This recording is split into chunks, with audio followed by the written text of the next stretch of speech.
बढ़नी चाफा के बारघाट स्थित हिंदू शक्ति स्थल श्री दुर्गा मंदिर परिसर में सनातन उद्घोष कथा महोत्सव का चल रहा है। ये भव्य धार्मिक आयोजन 14 फरवरी से लेकर शुरू होकर 22 फरवरी तक चलेगा। इस कथा की मुख्य कथावाचिका साध्वी सरस्वती हैं। मीडिया से बात करते हुए साध्वी सरस्वती ने मीडिया से बात करते हुए कहा कि कथा तो सब सुनते हैं आए हैं, लेकिन बढ़नी चाफा में सनातन उद्घोष कथा है। राम का चरित्र पूरी दुनिया से राम राज्य के लिए जाना जाता है। पूजा किसी के चरित्र या जाति की नहीं होती, यहाँ चरित्र की पूजा होती। वहीं उन्होंने कहा कि हर कोई शंकराचार्य नहीं हो सकता, क्योंकि शंकराचार्य बनने के लिए कुछ नियम और परंपरा है। कुंभ के समय से हम देख रहे हैं कि गर्मा गर्मी का माहौल चल रहा है, जहाँ लोग कह रहे हैं कि वह श्रेष्ठ हैं। हम समाज को श्रेष्ठ बनाने के लिए आए हैं, न कि स्वयं को। देखिए सूरज गुप्ता की रिपोर्ट।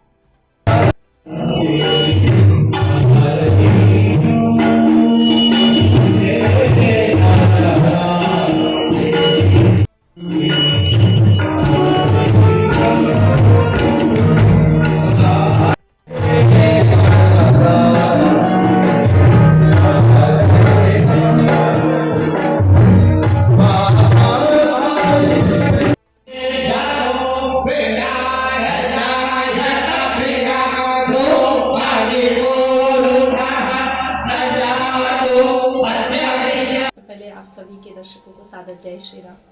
बढ़नी चाफा ने सबसे बड़ी बात ये की है कि भारत को कैसे आगे बढ़ाया जाए।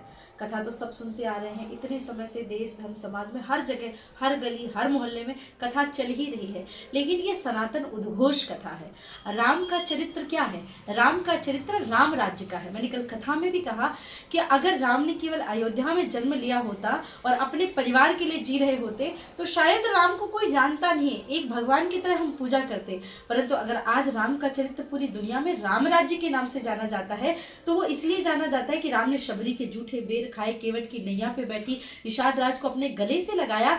जहां एक रावण जो ब्राह्मण कुल से था, परंतु उसने गलत कार्य किया तो उसका वध किया, परंतु एक वाल्मीकि जिसने रामायण लिखा और राम के चरित्र को चरितार्थ कराया, तो राम ने उनके चरणों में प्रणाम भी किया। तो यहाँ ये बात हम बताते हैं सनातन उद्घोष के कथा के माध्यम से कि केवल किसी के चित्र की या किसी की जाति की पूजा नहीं होती, यहाँ चरित्र की पूजा होती है। और पूरे क्षेत्रवासियों को एक सूत्र में, सामाजिक समरसता के सूत्र में बांधने के लिए ही ये सनातन उद्घोष कथा का आयोजन किया गया। सबसे पहले तो मैं ये कहना चाहती हूँ कि वो किस परिस्थिति में, कैसे, कहाँ पे क्या विषय बोला गया है, वो पूज्य महाराज जी का अपना विषय है। मैं उस पर बस इतना कहती हूँ कि ये सत्य है, हर कोई व्यक्ति शंकराचार्य नहीं हो सकता। शंकराचार्य बनने के कुछ पैरामीटर्स हैं, कुछ उसकी परिस्थिति हैं, कुछ उसके नियम हैं। उस नियम के बाद ही आप शंकराचार्य बन सकते हैं। और सबसे बड़ी बात, आदिगुरु शंकराचार्य जी ने जब ये पद्धतियां, ये स्थापना की कि 4 स्थानों पे 4 मठ स्थापित करके उसके 4 शंकराचार्य स्थापित किए जाए, जो राष्ट्र धर्म समाज का और देश की जनता का धर्म से जोड़े रखने का एक कार्य करे। तो ये विषय कहीं ना कहीं कुछ समय से, मैं कुंभ के समय से भी देख रही थी, अभी से भी ये समय बड़ा गर्मा गर्मी का चल रहा है कि मैं श्रेष्ठ हूँ, मैं श्रेष्ठ हूँ। हम समाज को श्रेष्ठ बनाने के लिए आए हैं, ना कि स्वयं को श्रेष्ठ बनाने के लिए आए हैं। बढ़नी चाफा ने सबसे बड़ी बात ये की है कि भारत को कैसे आगे बढ़ाया जाए।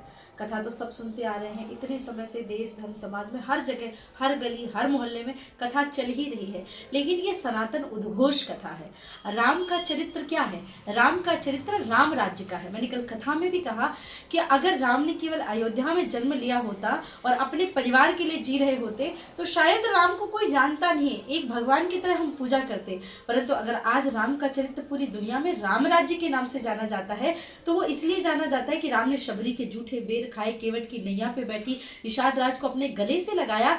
जहां एक रावण जो ब्राह्मण कुल से था, परंतु उसने गलत कार्य किया तो उसका वध किया, परंतु एक वाल्मीकि जिसने रामायण लिखा और राम के चरित्र को चरितार्थ कराया, तो राम ने उनके चरणों में प्रणाम भी किया। तो यहाँ ये बात हम बताते हैं सनातन उद्घोष के कथा के माध्यम से कि केवल किसी के चित्र की या किसी की जाति की पूजा नहीं होती, यहाँ चरित्र की पूजा होती है। और पूरे क्षेत्रवासियों को एक सूत्र में, सामाजिक समरसता के सूत्र में बांधने के लिए ही ये सनातन उद्घोष कथा का आयोजन किया गया।